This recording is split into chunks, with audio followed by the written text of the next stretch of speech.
उसको छोड़ूंगा तो नहीं। वहां पे अनैतिक गतिविधियों का संचालन करेगा तो उसमें बुलडोजर भी चलेगा, उसको भी कोई रोक नहीं सकता।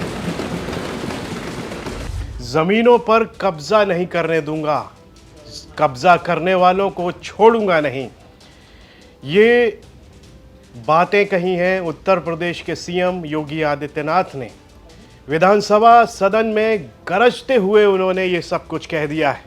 क्यों कहा उन्होंने ऐसा, आपको विस्तार से बताएंगे। मैं हूं मधुर और आप देख रहे हैं यूपी तक।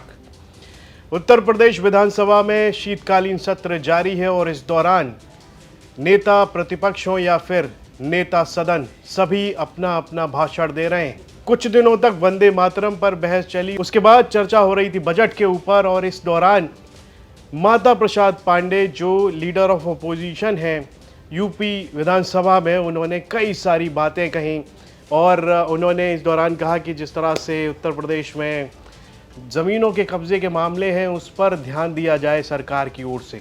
इसी को सुनिश्चित करते हुए सीएम योगी आदित्यनाथ ने भरे सदन में सभी के सामने कह दिया कि किसी भी ज़मीन पर कब्जा करने वाले को छोड़ूंगा नहीं और किसी को कब्जा करने दूंगा नहीं। क्या कुछ कहा सीएम योगी आदित्यनाथ ने, आइए वो सुनते हैं। और दूसरा जो आपने कहा है कब्जा करने की प्रवृत्ति, मैं आपको इस बात के लिए आश्वस्त करता हूं, कब्जा कोई भी करेगा किसी भी स्मारक पर, किसी भी पौराणिक स्थल पर, वो कोई भी होगा, उसको छोड़ूंगा तो नहीं। आपके जिले में भी कुछ लोग कब्जा करना चाहते हैं,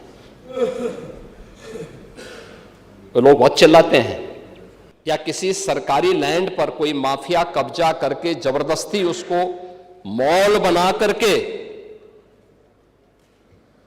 या कोई वसूली का अड्डा बना करके उसके माध्यम से अनैतिक और अवैध गतिविधियों का संचालन करके कोई छांगुर जैसा व्यक्ति वहां पे अनैतिक गतिविधियों का संचालन करेगा तो उसमें बुलडोजर भी चलेगा, उसको भी कोई रोक नहीं सकता।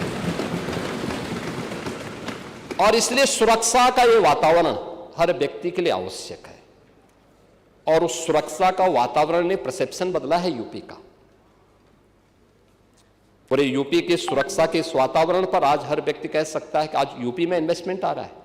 मैं उस पर भी चर्चा करूंगा।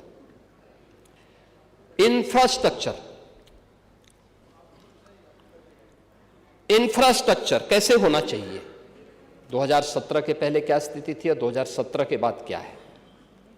17 के पहले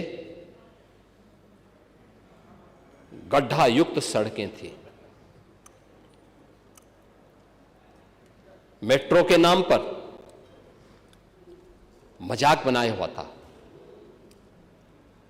रेलवे के नेटवर्किंग के लिए केंद्र सरकार के साथ समन्वय नहीं था। आपकी मजबूरी होती है तो आप कांग्रेस के साथ गठबंधन कर लेते हैं, अन्यथा जब कांग्रेस में यूपीए की गवर्नमेंट केंद्र में थी और प्रदेश में समाजवादी पार्टी की सरकार थी, तब भी कैसे संबंध थे आप लोगों के। यानी मजबूरी के नाम आपके संबंध थे, अन्यथा आप लोग किस प्रकार की अराजकता फैलाते थे किसी से छुपा हुआ नहीं है। लेकिन इंफ्रास्ट्रक्चर कैसे होना चाहिए, 17 के पहले यूपी में 1.5 एक्सप्रेसवे थे और आज उत्तर प्रदेश के अंदर 22 एक्सप्रेसवे, और देश के अंदर अगर ये सभी 22 के 22 बन जाएं तो 60% एक्सप्रेसवे पर अकेले यूपी का कब्जा होगा। अकेले यूपी, देश के अंदर जितने एक्सप्रेसवे होंगे उनमें 60% यूपी के पास। रेलवे का सबसे बड़ा नेटवर्क आज के दिन पर यूपी में है, 16,000 किलोमीटर का। इंटर स्टेट कनेक्टिविटी 4 लेन की,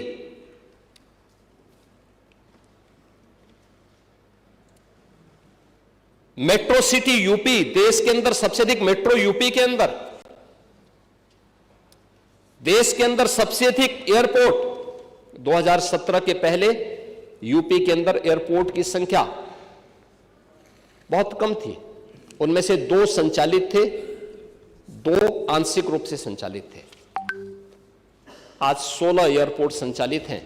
सीएम योगी आदित्यनाथ सदन में गरज रहे थे और उसी दौरान उन्होंने ये सारी बातें कही हैं। हाल के दिनों में जिस तरह से विधानसभा सत्र चल रहा है, विपक्ष और पक्ष दोनों ही एक दूसरे के ऊपर कई सवाल कर रहे हैं और जवाब भी दे रहे हैं। और सीएम योगी आदित्यनाथ पिछले दिनों में सत्र के दौरान कफ सिरप के मामले पर भी बोलते हुए नजर आए थे। उन्होंने साफ तौर पर जवाब दिया था विपक्ष के उस हंगामे का, जिसमें कहा जा रहा था कि कफ सिरप माफियाओं को बचाने का काम सरकार क्यों कर रही है, सरकार के कौन लोग हैं जो संरक्षण दे रहे हैं इन माफियाओं को।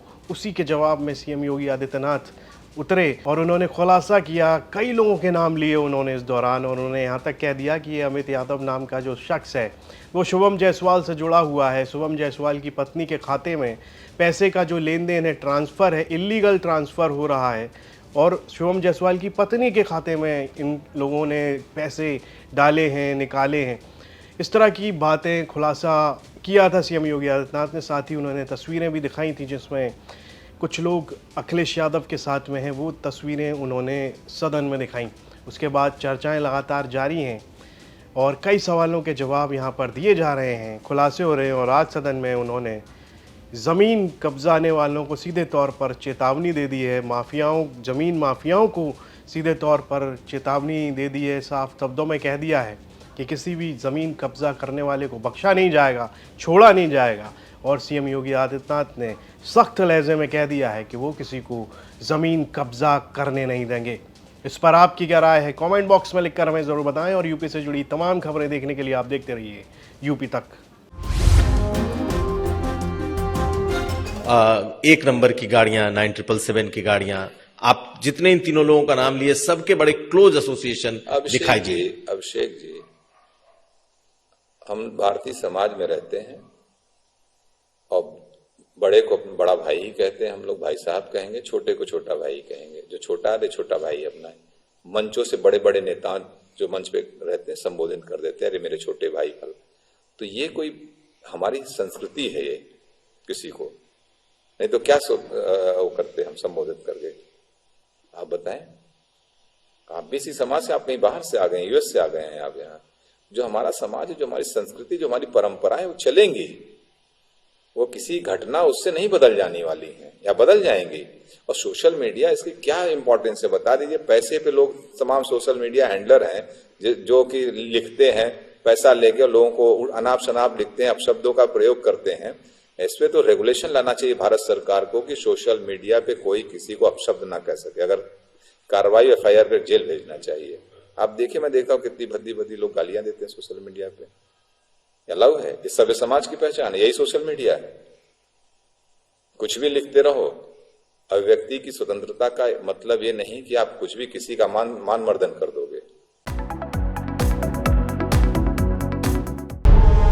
विशाल दुबे अपने दुश्मनों के बीच में ऐसा रहता है जैसे 32 दांतों के बीच में जी। जो मिलेगा सबसे पर दबेगा किसी से नहीं।